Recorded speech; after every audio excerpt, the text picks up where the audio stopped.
have an informal one. So I'll start with formal one.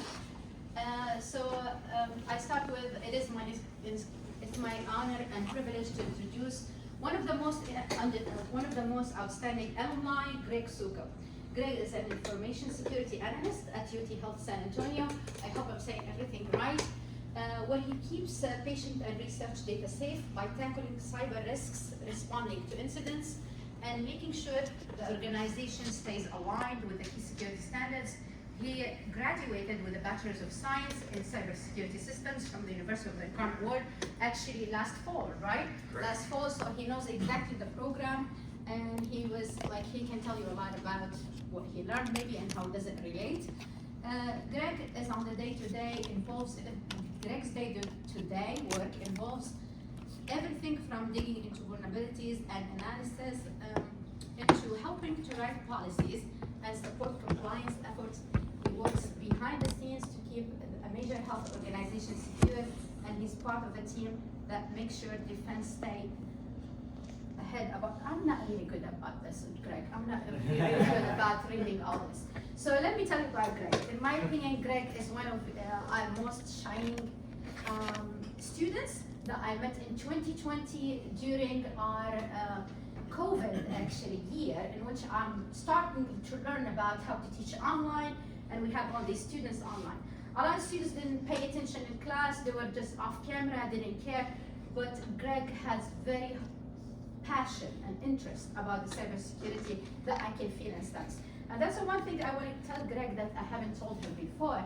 I told my family, and it's like, I have this student that I think that he's going to do very, very good things in life. And they know you actually, they know Greg. They say, oh, I told them today, one of my students, Greg is coming. They said, is he the Greg? And I was like, yes, he's the Greg. Greg's with you, can talk to you about his work at UT Health San Antonio. Thank you for being here today. Well, thank you so much. I really appreciate the introduction, and I am honored to be back here at UIW. Dr. Para, Professor Amari, it was always a pleasure being your students. And to you guys in the audience, I was in your shoes not too long ago. But I'm here today to talk to you about what I feel is really important that you don't learn in school. So when I had to come up with an idea of what I wanted to present, there were a million things that crossed my mind. I was thinking, oh, I could present on AI for intrusion detection systems, or oh, I could do a technical analysis of how to hack a Wi-Fi network. But then I was like, no, you can learn all that online and in the classroom. What I want to talk about is understanding the why of security. And understanding the why of security isn't something I really fully grasped until I started working in industry. And it's to understand, what are we here for? And that's the purpose of my presentation, from defense to enablement. So what I do today, I'm a security analyst at UT Health San Antonio. We are a major research institution, we're a medical school, and we also have a clinical hospital system. So the work we do in the security realm supports not only academic research and cutting edge medical advancements, but also saving patient lives on a day-to-day basis. I started out in cybersecurity before I even knew what cybersecurity was. About a decade ago, I got this crazy new operating system called Backtrack Linux. And I'm really dating myself here because Backtrack Linux became Kali Linux over like 10 years ago. But at the time it was Backtrack Linux. And I got this ISO on a USB flash drive, and without my parents' permission, I overwrote it onto our family's home computer. And through plenty of Google searches and watching YouTube videos narrated in a heavy Indian accent, I was able to work out how to hack into my neighbor's Wi-Fi network. I remember it very vividly to this day. The password for that network was Tiffany1. Yeah, not state-of-the-art security, but from that moment on, I was hooked, and I knew that cybersecurity was what I wanted to dedicate my life to. So fast forward to 2020, I became a student at UIW as a cybersecurity systems student. My first job, I was a lab tech here in the information technology lab. That only lasted about 6 months until I got fired because I broke the Active Directory system. And I locked everyone out. But the key takeaway from that is failure is inevitable, but the key to success is failing forward. It's learning from your mistakes.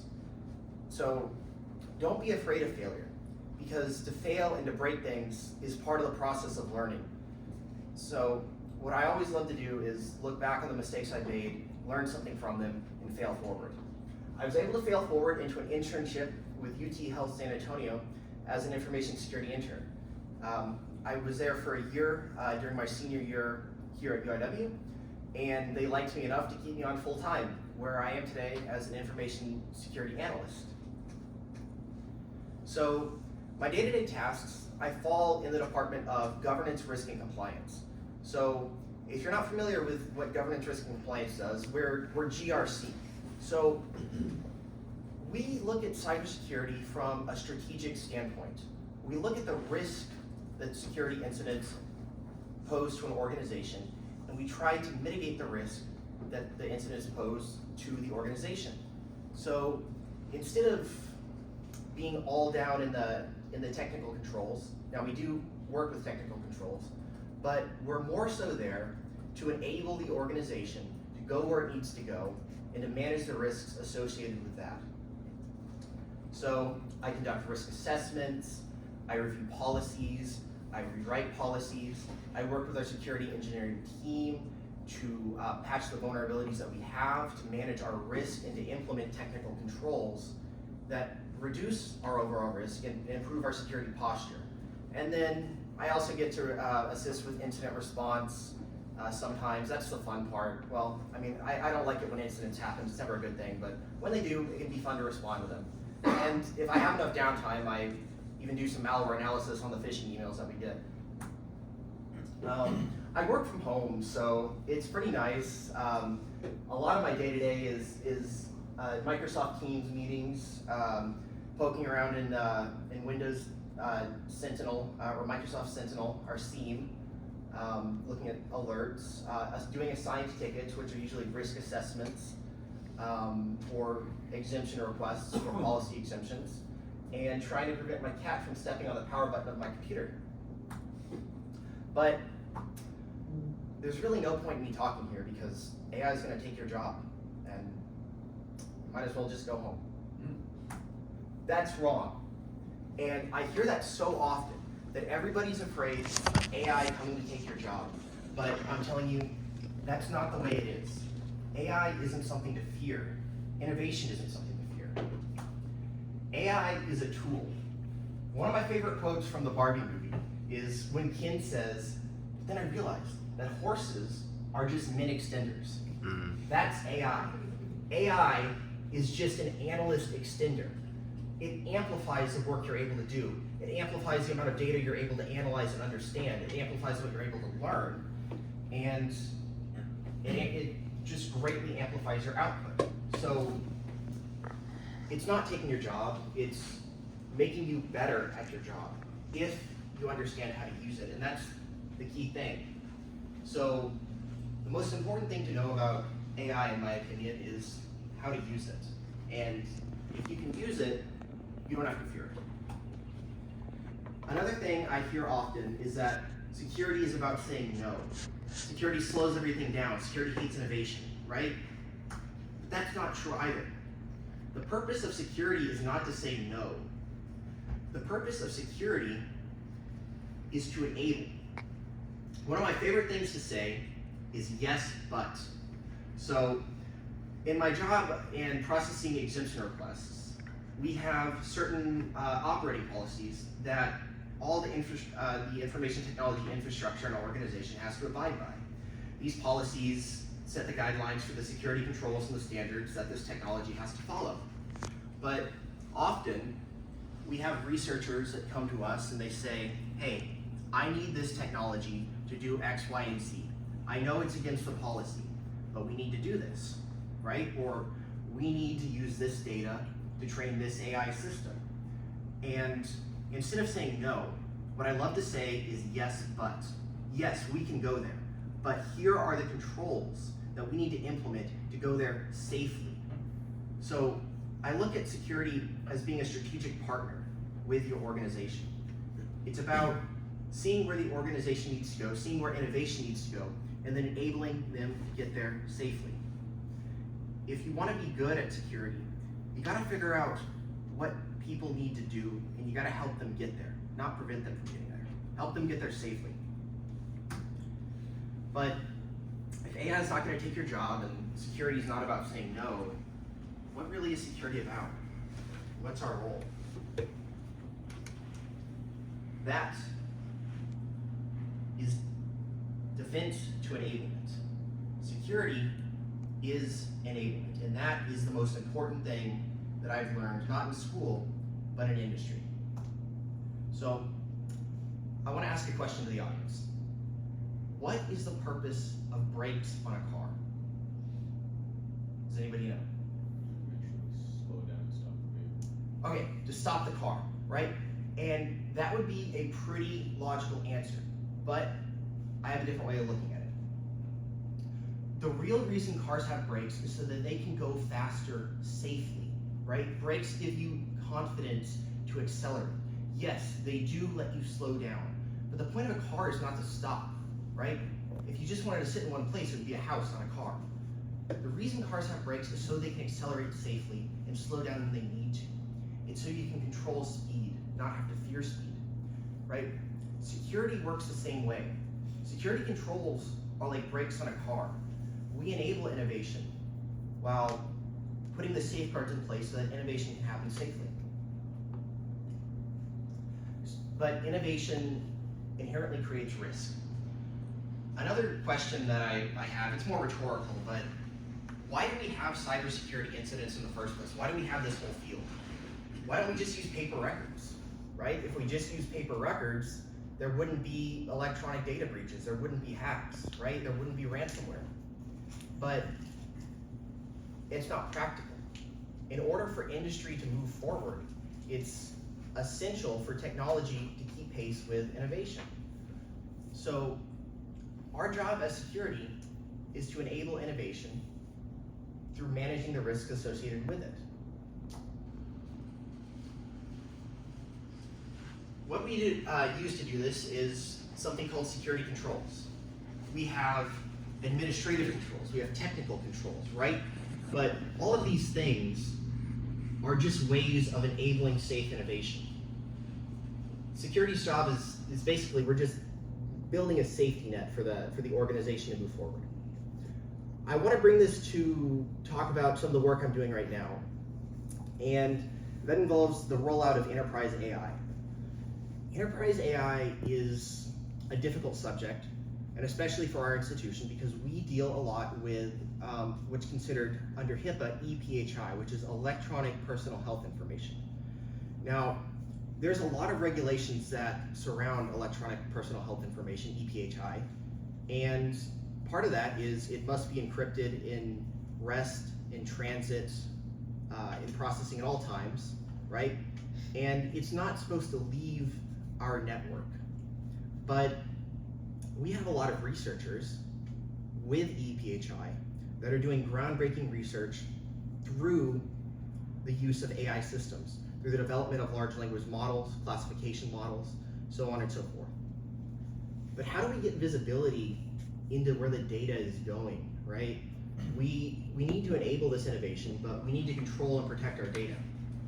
So what we're working on right now is a massive initiative to gain visibility into all of the data flow on our network. We're trying to understand what AI systems are in use in our environment and what data is going where. And one of the cool things that we're doing about that is using AI to solve the AI problem. If you guys know about Microsoft Sentinel, or the concept of a SIEM in general, a SIEM is a security information and event management software. So Sentinel is this big thing we have up in the cloud, and all of our log data gets aggregated there. And there's certain algorithms and there's certain models that look at that, and they identify security events and they identify security risks. Well, part of what we can do is we can start examining file uploads to and from cloud locations, right? And part of our policy is that EPHI is not supposed to be stored on cloud systems. It's supposed to stay within our network and it's supposed to be encrypted. Using machine learning models, we can actually dig into the data that's being sent between our network and the cloud. We can analyze that. We train it on the EPHI that we have in our system, that we have in our electronic medical record system. It builds a baseline understanding of that, and then when people want to upload information to the cloud, we scan that, and we can know with a reasonable probability if people are uploading EPHI to the cloud. But another issue is, what about EPHI that's going from a client computer on our network to ChatGPT or something like that? Well, there's this thing called TLS, Transport Layer Security.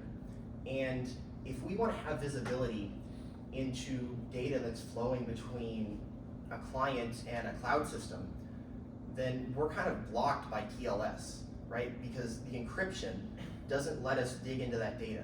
We can see the endpoints and we can see where they're connecting out to, but in terms of the data flowing between those two places, we have no visibility into it. So part of what we're doing to control that risk is trying to implement real-world DLP policies and build them into our architecture that we already have. So we use this thing, it's called Microsoft Defender for Endpoint, right? And it's basically like a fancy antivirus program. But the cool thing with that is that's an agent that's installed on your local computer. So it can scan files and it can identify files that are being sent. So through a combination of the logs that we have in the SIEM, the logs that we have from next generation firewalls, and the logs that we have on local computers, we're able to aggregate all that data together in the cloud, and we're able to get visibility into what AI applications people are using and what data is flowing between them. Now, it's an ongoing project, we're still working on it, right? We don't have it entirely figured out, but we're moving in that direction. I was just working on it the other day, and I was looking at the list of all of the Gen AI apps that we have in our environments, and just a funny side story. Someone was uploading and downloading 16 gigabytes worth of data to girlfriend GPT on their work computer on our domain. And I can see that. Now, that's not a security risk. I didn't do anything about it. But, I mean, come on, we can see that. Yeah, on your work computer. But to put it into perspective, risk-based security is what's driving the business forward. We're enabling these researchers to use the Gen AI that they need to do, while we're controlling the risk associated with it. One of the pivotal decisions we had to make is, are we going to allow Gen AI in our environments? And I was in the room, the meeting with the CISO when we were discussing this. He was leaning towards locking down access to all Gen AI temporarily until we could get a handle on it. And I said, we have to be very careful in how we approach this. If we approach this the wrong way, we could seriously hurt ourselves strategically. If we lock down all Gen AI, then we're standing in the way of innovation. And to stand in the way of AI is a losing battle, in my opinion. You're not going to stand in the way of progress. What you have to do is to understand how to use it safely, how to innovate safely, right? And that comes back to enablement.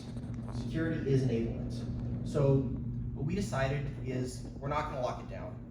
We're going to keep it open, but we're going to monitor it. We're going to understand it. We're going to see where the data is going. And we're going to work on implementing it in a safe and effective manner. Because I truly believe all of our users, they want to comply. They're not out there trying to throw our data into the wind and see where it lands up. But researchers and scientists, they need tools like this. They need Gen AI. So instead of preventing them from having access to the tools they need, the correct way to approach it is to give them the tools they need in a safe manner. So we're working on rolling out enterprise AI organization-wide through the use of Microsoft Copilot. The great thing about Microsoft Copilot is it integrates into our current Azure environment, our Office 365 environment, and then we have control over the data. And I've heard people say, don't use Gen AI, right? Industry's not ready for Gen AI. It's already happening. Industry is already using Gen AI. It's already built into the processes, whether IT knows it or not, right? Shadow IT is a huge problem. And from the visibility work I've done into our network, I can already tell you that almost everyone, a lot of people, are already utilizing Gen AI in all of their day-to-day processes. Whether or not security is aware of it is a different story. But I guess to get down to the crux of it,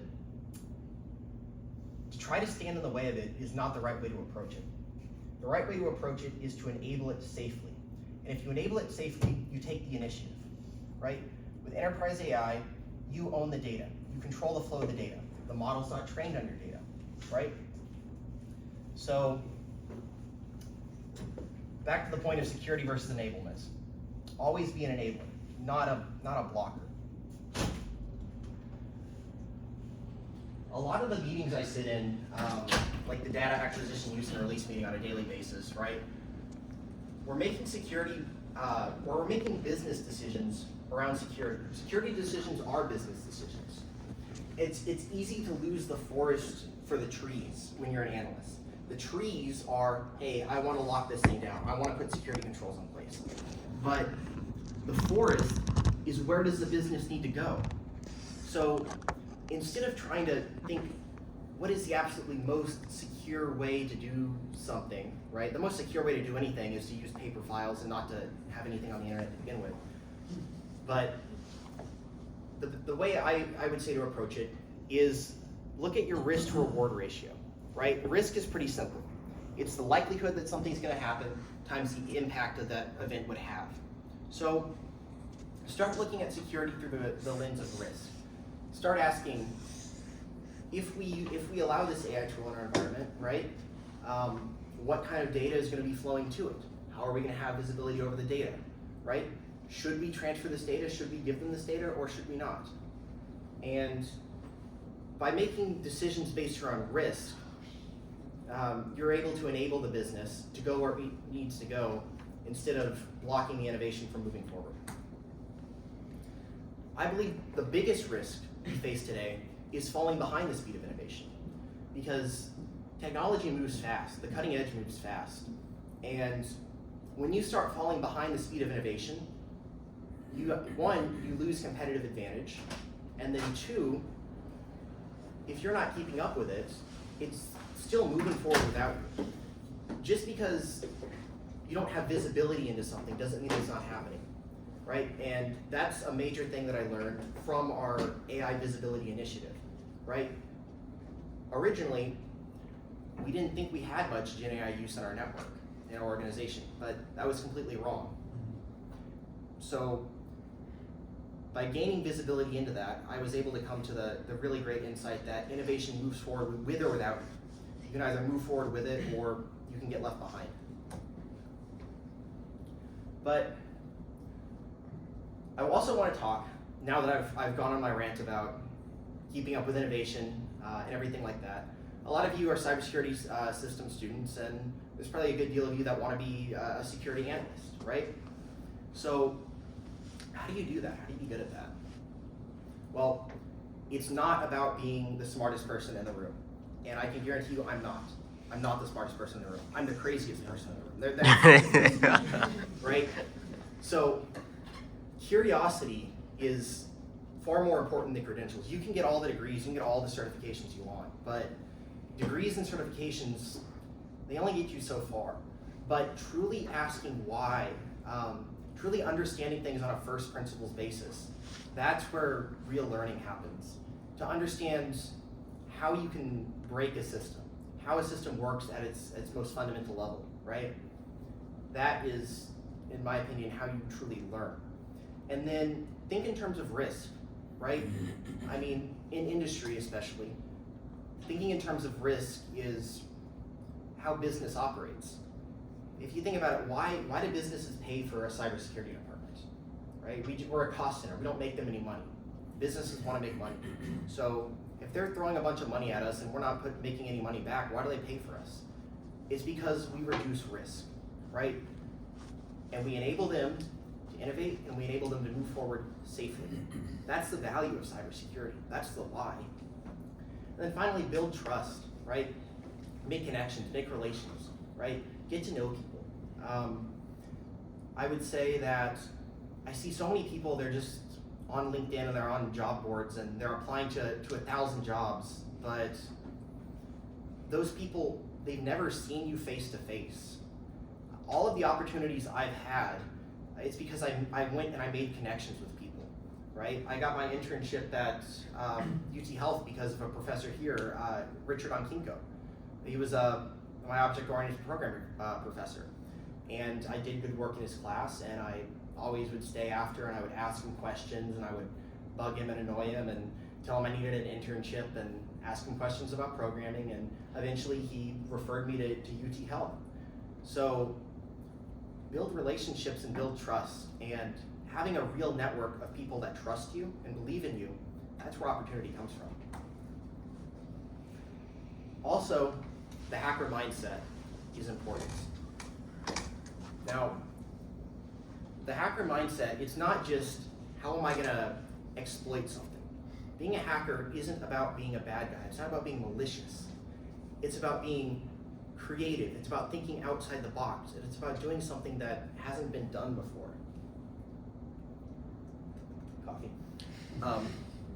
Right? It's about trying to figure out how a system works and then thinking, how can I break this system? How can I make it do something that it was never supposed to do?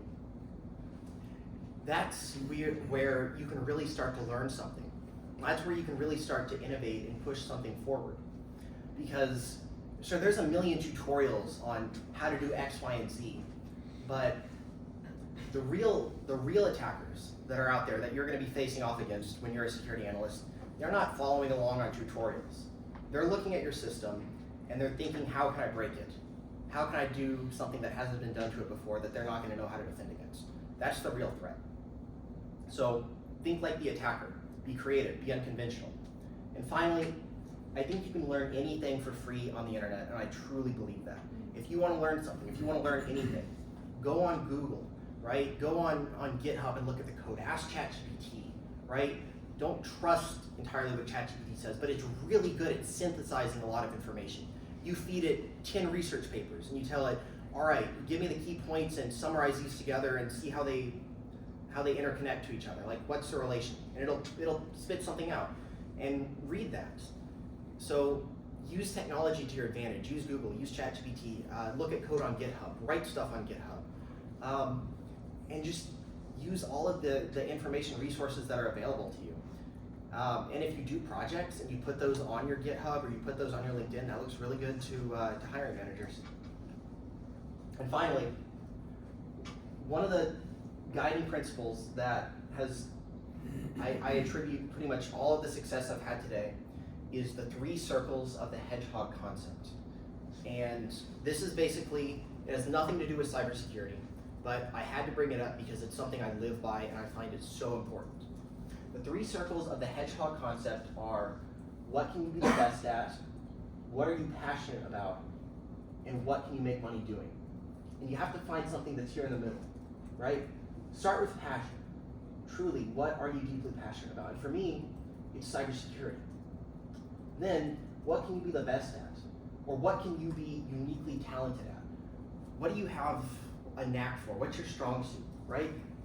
Find something that you are uniquely talented and you have a unique strong suit to. And then finally, find something that's valuable to industry. Obviously, you have to make money. You're going to have to support yourself. But if you find something you're passionate about and that you can be good at, and that industry values, that is where the hedgehog concept lies. If you find and you pursue any opportunity that's within the 3 circles, you will pretty much always be successful at it. So, to sum up, security isn't just defense. It's enablement, right?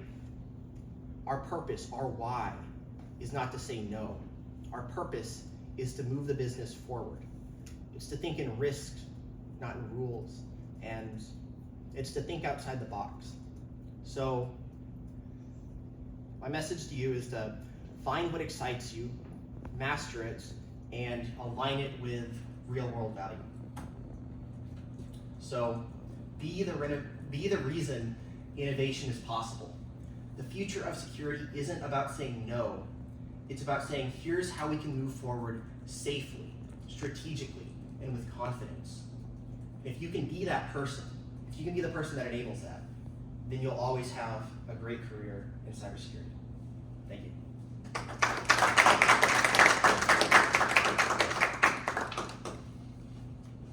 Any questions? Yeah. Go ahead. Sorry. Well, when you were in your internship, what do you think contributed to your success to go from intern to full-time employee? So that goes back to the hedgehog concept. Passion and best at. I love what I do, and I always wanted to be the best at it. So I was always thinking, how can I do the best possible job I can do? How can I contribute the most to the team? And how can I provide value to the team? And that's what I always looked at it like.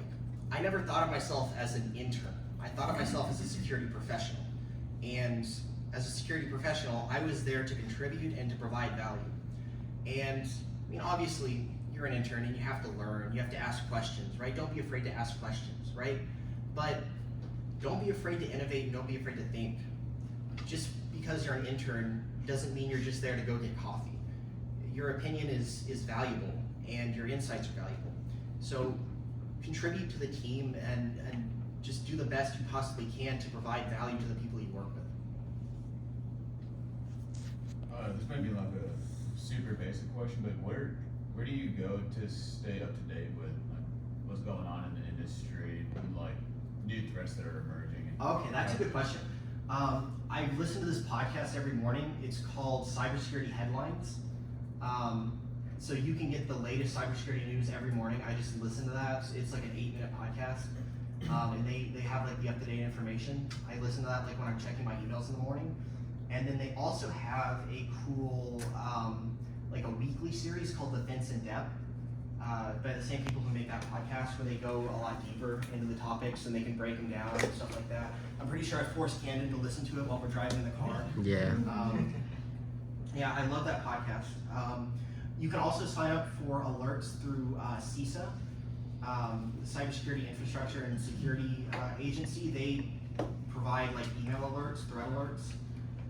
Another thing that we use is we have these alerts through ISORA that are like, because we're a government entity, we can get access to some of the alerts that are going on that other people don't have access to. So we get some of those coming in from ISORA, coming from different sources, like threat intel reports and stuff like that, malicious IPs. So some of it you have to get a connection through the place you work at, but a lot of it is just open source information that's available, like podcasts are